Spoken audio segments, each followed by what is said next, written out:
रीट की परीक्षा शुरू से ही संदेह के घेरे में रही, लेकिन पिछले दिनों एसओजी ने जांच करके जो साबित कर दिया और घोषणा कर दी कि यह पेपर आउट हुआ है।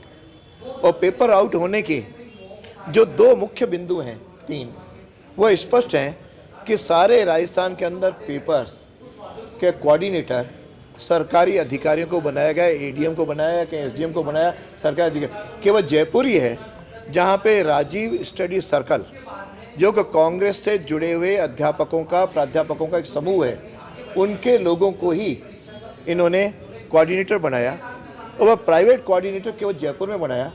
पेपर भी सारे राजस्थान में थानों और पुलिस कस्टडी में रखे गए, लेकिन जयपुर के अंदर ये पेपर अपने वहाँ शिक्षा संकुल के अंतर्गत रखे गए।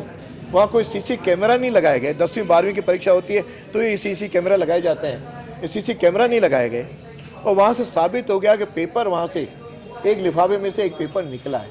जो पेपर निकला है तो निश्चित रूप से इसमें भूमिका राजीव स्टडी सर्कल से जुड़े हुए अध्यापकों और उनसे ही जुड़े हुए व्यक्तियों पर जारी है, जिसके संरक्षक और मुख्य संरक्षक मुख्यमंत्री और सुभाष गर्ग, जो कि मंत्री हैं राजस्थान मंत्रिमंडल में, ये इसके संरक्षक, मुख्य संरक्षक हैं।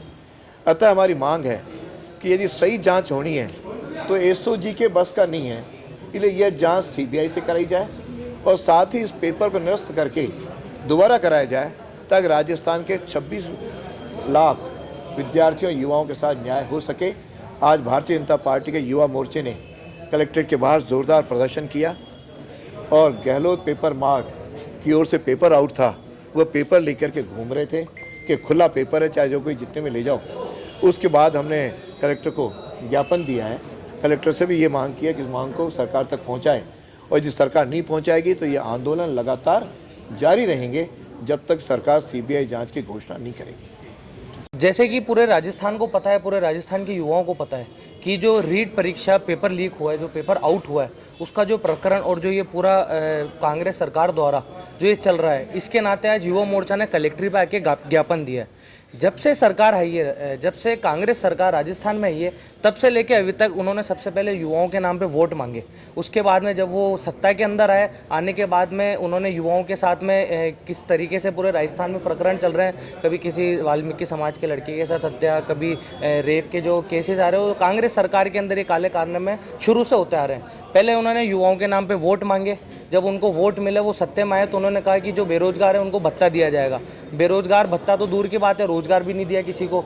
उसके बाद में अब ये पेपर लीक जो आउट हुआ है, रीट की परीक्षा का जो पेपर आउट हुआ है, इसके अंदर भी जो युवा हैं उन्होंने मेहनत करके इसमें तैयारी करी, लेकिन उसके बाद में उनको फलस्वरूप ये मिला है कि उनका जो पेपर है वो लीक हो गया। जो वहाँ पे पैसे दे के जो पेपर खरीदे गए थे और नए नए जो फिगर हैं वो सामने आ रहे हैं, कभी 5 करोड़, कभी 7 करोड़। तो कहीं ना कहीं एसओजी द्वारा ये बात बिल्कुल प्रूफ है कि जो पेपर है वो आउट हुआ है। तो युवा मोर्चा आज कलेक्ट्रेट के ऊपर ज्ञापन देना है कि सीबीआई की जांच होनी चाहिए और जो राजस्थान के युवा हैं इनको इस चीज़ के अंदर न्याय मिले। राहुल जायसवाल, युवा जिलाध्यक्ष, भारतीय जनता युवा मोर्चा, शहर जिला अजमेर।